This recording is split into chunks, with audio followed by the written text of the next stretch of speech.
आगे हम बात करते हैं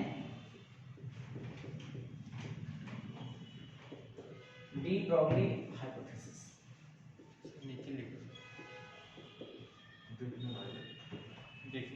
ओके, डी ब्रॉगली हाइपोथेसिस क्या था यहाँ पे? डी ब्रॉगली हाइपोथेसिस, देखो हाइपोथेसिस का मतलब क्या होता है कि ऐसा चीज जो वैलिड तो है, मान तो रहे हैं सब कोई, उसको हम प्रूफ नहीं कर पा रहे हैं। ऐसा कुछ जो मतलब सारे लोग उसको मान रहे हैं बट उसका प्रूफ नहीं है, उसको कहते हैं हाइपोथेसिस, हाइपोथेटिकल चीज। तो डी ब्रॉगली का हाइपोथेसिस क्या था? डी ब्रॉगली ने कहा कि नेचर जो है, entire nature, entire universe consist of two things, energy and matter. Energy का एक फॉर्म है रेडिएशन, दूसरा फॉर्म क्या है? मैटर। एक तो एनर्जी अगर ड्यूअल नेचर शो कर रहा है तो मैटर को भी ड्यूअल नेचर शो करना चाहिए। क्यों? उन्होंने कहा कि ये जो यूनिवर्स है, universe consist of two things, radiation, radiation का मतलब एनर्जी, और दूसरी चीज यहाँ पे क्या है? मैटर। अब photo electric experiment, Compton effect, ये दोनों ये प्रूफ कर चुका है।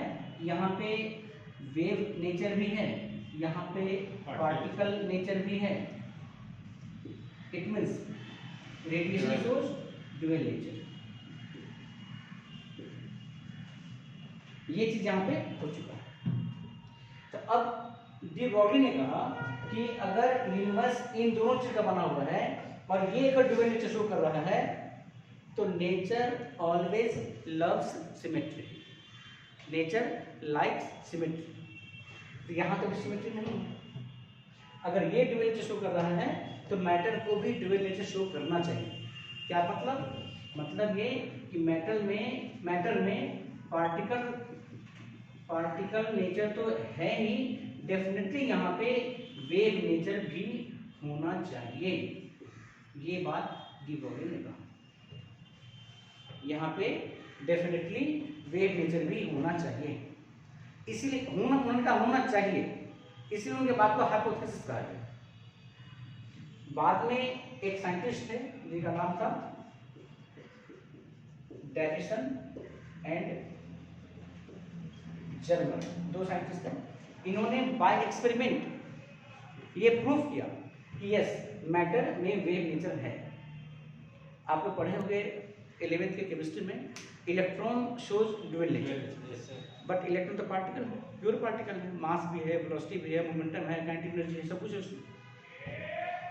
तो डेविसन जर्मर ने ये प्रूफ किया वहां पे बाय एक्सपेरिमेंट कि इलेक्ट्रॉन के साथ वेवलेंथ भी एसोसिएटेड है।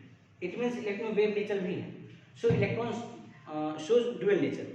तो डी ब्रॉगली के हाइपोथेसिस को इनका सपोर्ट मिला, राइट।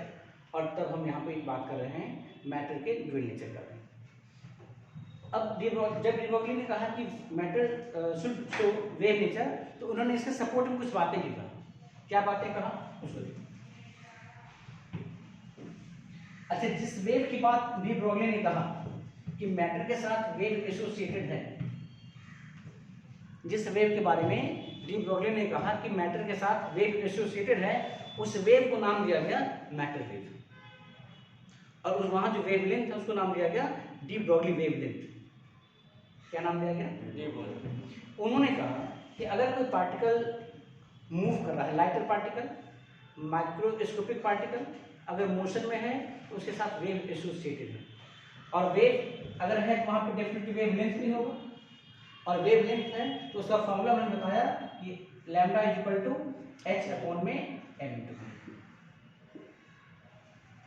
इसको इन्होंने प्रूफ किया। कैसे प्रूफ किया वो देखो। उन्होंने कहा कि हम जानते हैं कि एनर्जी का फॉर्मूला है mc², और हम ये भी जानते हैं एनर्जी का फॉर्मूला आता है hc/λ। यहाँ से स्क्वायर सी सी कैंसिल, तो mc मास इनटू वेलोसिटी, ये क्या हो जाएगा?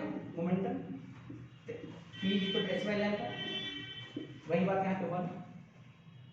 यहाँ भी क्या देखें लोग, कि P is equal to h by lambda. इन्होंने यहाँ से प्रूफ किया।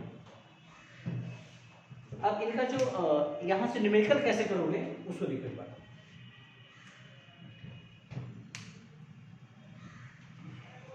Very important conclusion.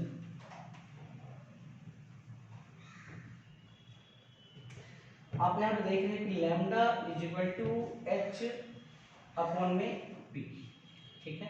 और आप एक रिलेशन जानते होंगे, क्लास 11 तक देखा है हम लोगों ने कि kinetic energy is equal to p square upon में 2m, ये जानते हो? ओके। तो यहाँ से क्या देखेंगे हम लोग कि P is equal to under root 2m into kinetic energy लिख सकते हैं।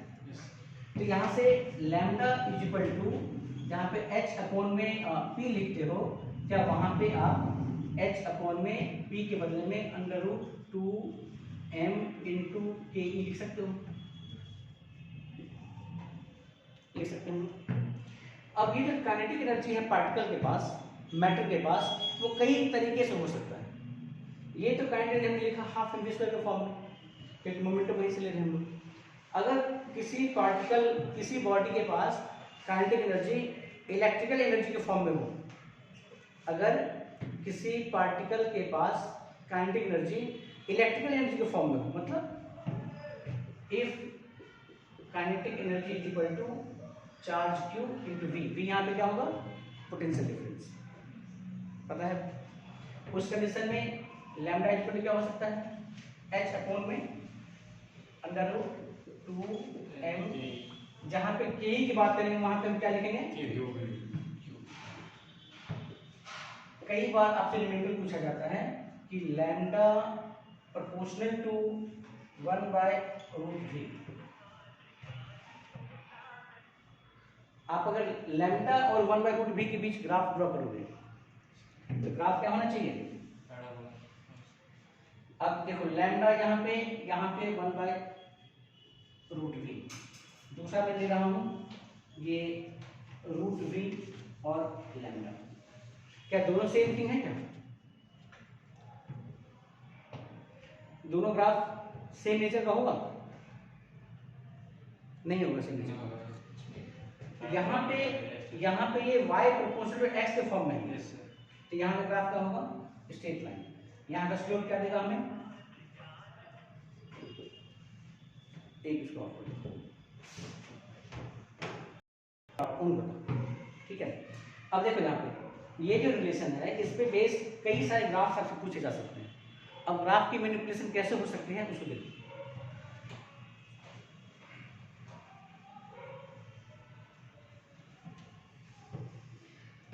आप यहाँ पे देख रहे हो कि लैम्डा इज इक्वल टू, इसको लिख सकते हैं 1 अपॉन में under root 2m cube into 1/√v लिख सकते हैं।